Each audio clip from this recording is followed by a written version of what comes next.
Well, good morning, good afternoon, and good evening, my friends all across the globe today. Happy weekend! Oh my gosh, yeah, we finally made it to the end.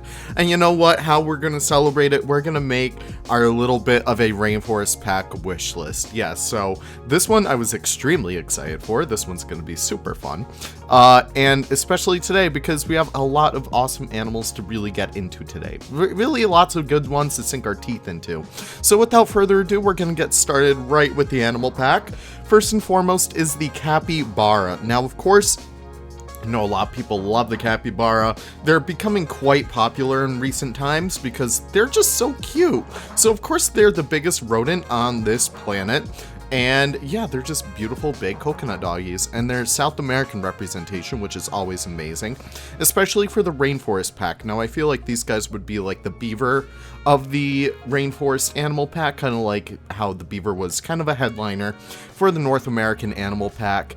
I don't know, I just feel like these guys are wonderful. They're also semi-aquatic, which is very awesome as well, to give, like, you know, all of your exhibits a little bit more dynamicness, I guess you could say.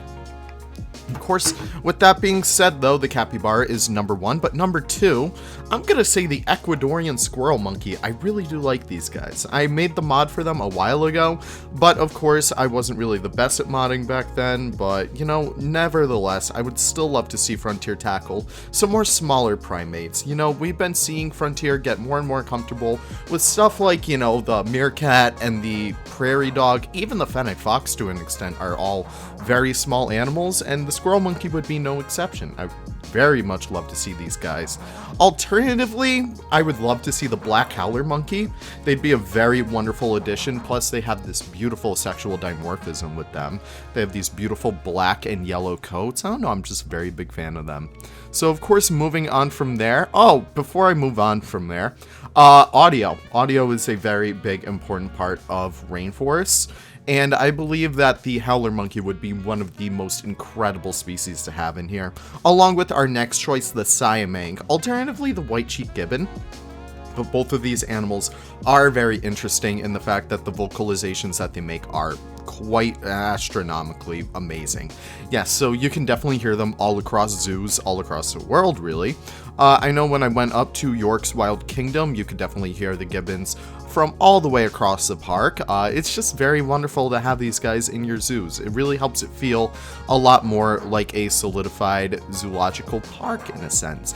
And of course, the distinction between Siamangs and gibbons, of course, I don't really mind. I know Siamangs are very cool because they have that throat pouch kind of that they use for their kind of like whoop, whoop, whoop, whoop kind of vocalizations. Yeah, that's all the impression you'll get from me today. But also, I love my gibbons so much. I love the way that they walk, I love their coloration, and plus their Roger Williams representation, which I love. And speaking of Roger Williams representation, I think the next few animals are from Roger Williams, so that's kind of funny. So the two-toed sloth. Of course, everyone wants a sloth, and I believe that Frontier would be able to accurately and marvelously capture the two-toed sloth very well. Alternatively, the three-toed sloth, I love their coloration and face patterning so much more, but two-toed sloths are a lot more realistic to have in zoos. I don't even think there's any three-toed sloths in captivity. Could be entirely mistaken though. But with that being said, I would love to see those guys kind of function kind of like the koala. A lot of people didn't think the koala would make it in, but it did, and the animations for it are very good. So I would love to see Frontier kind of tackle the sloth.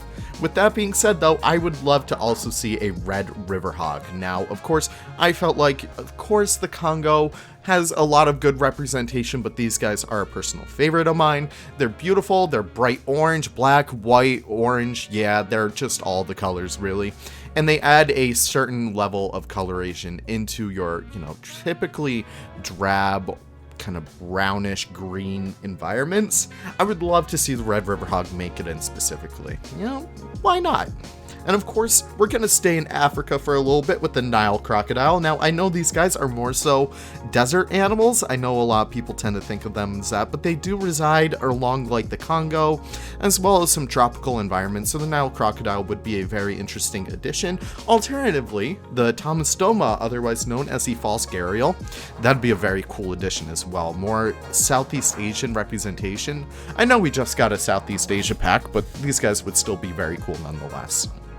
And moving on from there, the Matchy's tree kangaroo. Yes, I really wanted to get some Oceania representation over here. So the Matchy's tree kangaroo is an arboreal dwelling species. I think they're pretty neat as well. They're from Roger Williams, so they got that little thing going for them. I really do appreciate that.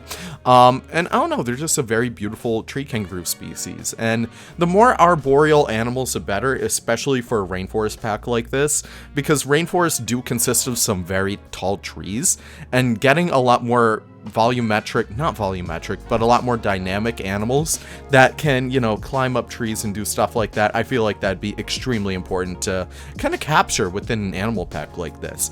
And of course, the exhibit, I will opt for the emerald tree boa, just a very beautiful creature. With that being said though, we're gonna move right on to the scenery pack. Our first 3 animals, of course, will be kind of like ones already mentioned: the capybara, two-toed sloth, and white-cheeked gibbon. I feel like these give a wonderful representation of the rainforest all across the world, but except for Africa. So of course the last habitat animal in that regard would be the Foosa. The Foosa, yes. So we do already have a couple of lemurs. I was debating throwing some lemurs on this list, but I feel like the Foosa would be a wonderful representation of a lot more dynamic, a lot more unique carnivores, and the Foosa is just a wonderful addition to have in the game itself. I really do love these guys. And of course the exhibit animal, the Mata Mata turtle.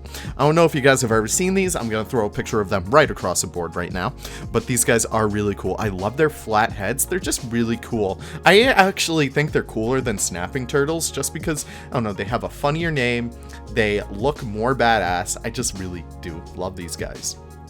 But what would a scenery pack be without scenery? And yes, we're going to jump right into that right now. I would love to see more faux rocks, faux trees, and a lot more cave kind of structures, just a lot more fake things. In fact, you know those mud walls that everyone's doing right now? I know Zoov has a wonderful one on the workshop currently.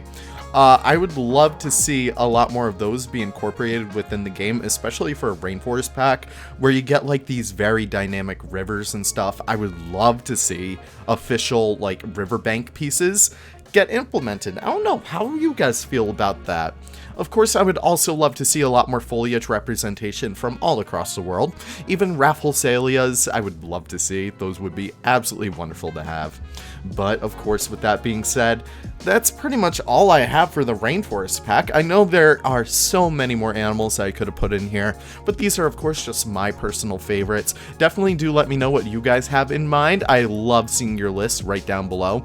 But, of course, with that being said, Leaf is going to adjourn.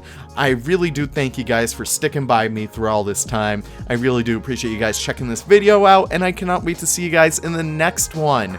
Take care and have the most wonderful of wonderful days. Bye-bye now.